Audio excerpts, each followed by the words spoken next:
92 বছরের ঐতিহ্য ব্রাজিল উদ্বোধনী ম্যাচে এখন পর্যন্ত হারেনি। সেই ঐতিহ্য ব্রাজিল ধরে রাখতে পারবে কিনা সেটা এখন বড় প্রশ্ন। ঠিক যেই মুহূর্তে ইনজুরির ধাক্কায় ব্রাজিল শিবিরটা এখন এলোমেলো, সেই সময়টাতে দাঁড়িয়ে মরক্কোর বিপক্ষে যখন একটা হাই ভোল্টেজ ম্যাচ, সেই ম্যাচে স্কোয়াডটা কীরকমের হতে পারে। সালামু আলাইকুম, আশা করি যে যেখানে আছেন সুস্থ আছেন। ইনজুরির পেরেকটা ব্রাজিল শিবিরে সর্বশেষ পড়েছে উইজলির এই নামটার উপরে। ঠিক যেই সময়ে দাঁড়িয়ে ব্রাজিল ফুল ব্যাকের খরায় ভুগছে, আনচেলত্তির মূল পরিকল্পনায় থাকা উইজলি হুট করেই মিশরের বিপক্ষের ম্যাচে 17 মিনিটে ইনজুরি হয়ে মাঠ ছাড়লেন। বিশ্বকাপ থেকেই নামটা ছিটকে গেল ব্রাজিলের ফুল ব্যাকের যেই খরা, সেই খরায় আরও ঘাটতি পড়ল।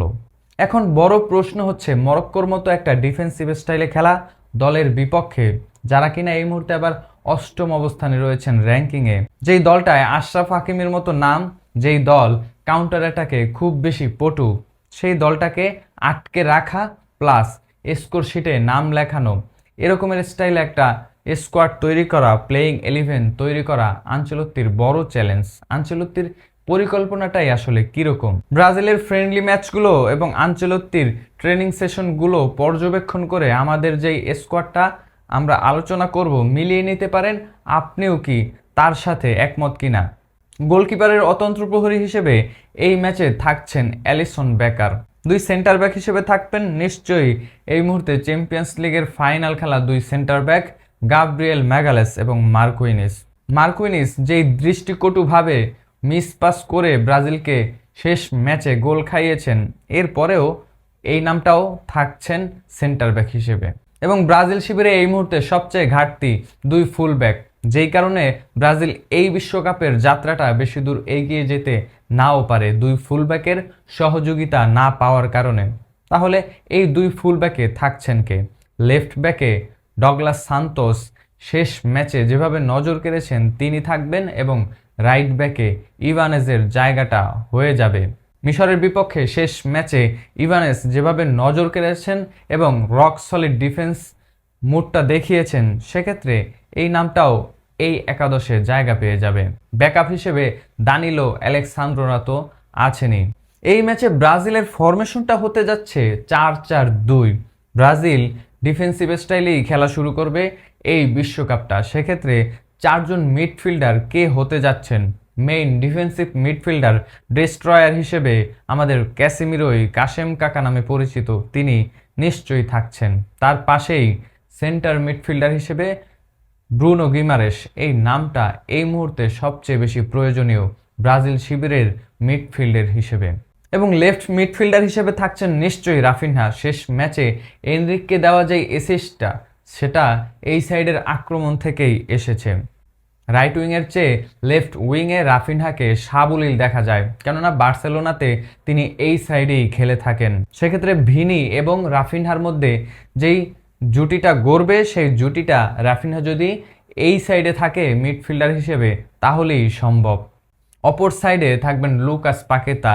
শেষ দিকে এসে যখন কার্লো আনচেলত্তির নজর কাড়লেন, তিনি মেইন একাদশেও জায়গাটা কনফার্ম করবেন। সাম্বার যেই শৈলী আমরা নেইমারের পরবর্তী সময়টাতে খুব বেশি না দেখলেও, লুকাস পাকেতা এবং নেইমারের সাথে যেই কম্বিনেশন, সেখানে কিন্তু সাম্বা যেই ছন্দ সেটা দেখতে পাই। এবার আসি দুই সেন্টার ফরওয়ার্ড হিসেবে কে থাকতে যাচ্ছেন এই একাদশে।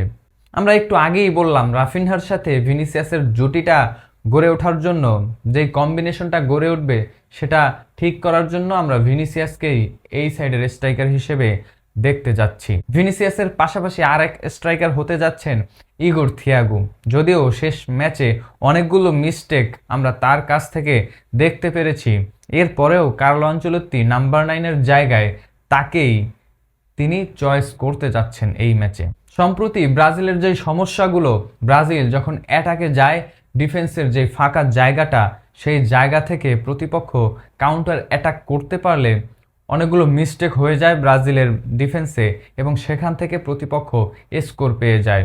ব্রাজিলের মূল কাজ হবে এই ম্যাচে সেই সমস্যা কাটিয়ে মরক্কোকে আটকে রাখা। মরক্কোর কাউন্টার অ্যাটাকগুলো যেন ট্রানজিশনে যে অ্যাটাকগুলো হাকিমরা করবে, সেই অ্যাটাক যেন রুখে দিতে পারে, সেক্ষেত্রে ডগলাস সান্তোসের ভূমিকাটা এই পাশে সবচেয়ে বেশি থাকবে এবং ভিনি রাফিনহা, ইগোর থিয়াগো এবং লুকাস পাকেতা এদের দায়িত্বটা থাকবে মূলত মরক্কোর রক সলিড ডিফেন্স ভেঙে খুব দ্রুতই স্কোর শিটে নাম লেখানো। কাগজ কলমে এই মুহূর্তে ব্রাজিল এবং মরক্কো খুব বেশি দূরে নয়। মরক্কোর অবস্থান অষ্টম, সেখানে ব্রাজিল এখন ষষ্ঠ অবস্থানে রয়েছেন। শেষ ম্যাচে মরক্কো 1-1 গোলে ড্র করেছে নরওয়ের বিপক্ষে। নরওয়ে এই মুহূর্তে 31তম অবস্থানে রয়েছেন। আর্লিং হল্যান্ডের দল এবারই খেলবেন আর্লিং হল্যান্ডকে নিয়ে প্রথমবারের মতো এই বিশ্বকাপে। তবে ষষ্ঠ অবস্থানে থেকে ষষ্ঠ শিরোপা জয় করতে পারবে কিনা ব্রাজিল, সেটাই এখন ব্রাজিল ভক্তদের সবচেয়ে আশার নাম, আশার জায়গা, সবচেয়ে বেশি প্রত্যাশা। নেইমারকে নিয়ে যখন এই বিশ্বকাপের যাত্রাটা শুরু হয়েছে, ব্রাজিল ভক্তরা অনেক বেশি আশ্বস্ত এবং এখানে দায়িত্বটা যখন কার্লো আনচেলত্তির মতো একজন মাস্টার মাইন্ডের হাতে, তখন আমাদের আশাটা আরেকটু বেড়ে গিয়েছে।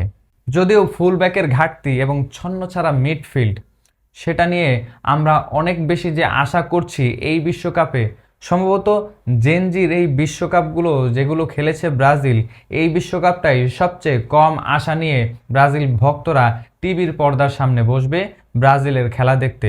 কিন্তু দলটা যখন ব্রাজিল 5 বারের বিশ্ব চ্যাম্পিয়ন, সেই দলের দায়িত্ব যখন কার্লো আনচেলত্তির হাতে, নিশ্চয়ই আমরা সেই আশাটা রাখতেই পারি। আপনার কি মনে হয় এই একাদশটা আপনার পছন্দ হয়েছে কিনা, নাকি অন্য কোনো একাদশ নিয়ে মাঠে নামতে যাচ্ছে কার্লো আনচেলত্তি? কমেন্ট বক্সে আপনার মূল্যবান মন্তব্য অবশ্যই জানাবেন।